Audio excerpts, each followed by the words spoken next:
हिंदी फिल्मों के जाने माने अभिनेता मनोज कुमार जी के निधन के बाद उनकी प्रार्थना सभा से एक वीडियो काफी देर से वायरल हो रहा है। ये वीडियो असल में जया बच्चन जी का है। यहां देखा जा सकता है कि कोई महिला है वहां पे हरे रंग का सूट पहने हुए। वो जया बच्चन को पीछे से अप्रोच करती हैं, पीछे से हाथ रखती हैं उनके कंधे पर और उनसे अनुरोध करती हैं कि वो उनके साथ फोटो खिंचा लें। और ये देखकर जया बच्चन थोड़ा चौंक जाती हैं और फिर वो मना कर देती हैं। तो इस पूरे विजुअल को लेकर, इस पूरे वीडियो को लेकर इस समय सोशल मीडिया पर काफ़ी सारी बहस चल रही है। दोस्तों, हम आपको इस वीडियो का पूरा सच बताने जा रहे हैं। देखिए, अक्सर ये कहा जाता है कि जया बच्चन जी जो हैं वो पैपराजी के सामने या पब्लिक प्लेस पर अगर कोई उनके पास आता है या फोटो खींचने की कोशिश करता है तो उसे डांट देती हैं, और अक्सर इस बात के लिए जया बच्चन जी को निशाना भी बनाया जाता है।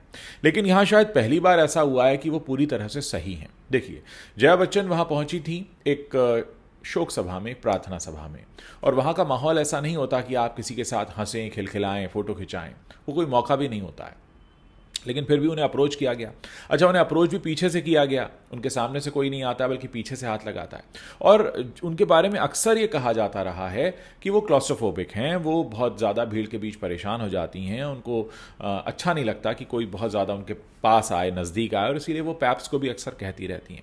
लेकिन आप ज़रा खुद सोचिए कि क्योंकि जया बच्चन की इमेज ऐसी हो चुकी है कि वो सब पर भड़कती हैं, सबको डांटती हैं, तो पहली बार जब वो एक तरह से सही हैं, क्योंकि अगर आप किसी शोक सभा में या प्रार्थना सभा में गए हैं और वहाँ पर कोई आपको फ़ैन है या कोई भी है इस तरह से अप्रोच करता है, वो चाहता है आपके साथ फ़ोटो खिंचाएं, मुस्कुराएं, वो कोई सेलिब्रेशन का मौका नहीं है, तो शायद किसी हद तक उस फैन को भी ये सोचना चाहिए था कि मौका क्या है, हम मौका तो देख लें। जस्ट बिकॉज कि आपके एक हाथ की दूरी पर जया बच्चन खड़ी हैं तो आप उन्हें पीठ पे हाथ लगाकर कहें कि आप मेरे साथ फोटो खिंचाइए, ये कई बार सही नहीं होता। और इस समय सोशल मीडिया पर लोग इसी तरह की बातें भी कर रहे हैं। हालांकि बहुत सारे ऐसे लोग हैं जो यही कह रहे हैं कि जया बच्चन ने ठीक नहीं किया, लेकिन अगर आप देखें इंसानियत की नज़र से तो बहुत हद तक वो मौका नहीं था इस तरह के पिक्चर्स क्लिक करने का। दोस्तों, इसके बाद हम आपको दिखाने जा रहे हैं मनोज कुमार साहब के घर के अंदर की कुछ तस्वीरें और कुछ विजुअल्स। उनकी शोक सभा के बाद, प्रार्थना सभा के बाद अब बहुत सारे ऐसे लोग जो वहाँ नहीं पहुँच पाए थे, अब उनके घर पहुंचकर उनके परिवार को सांत्वना दे रहे हैं।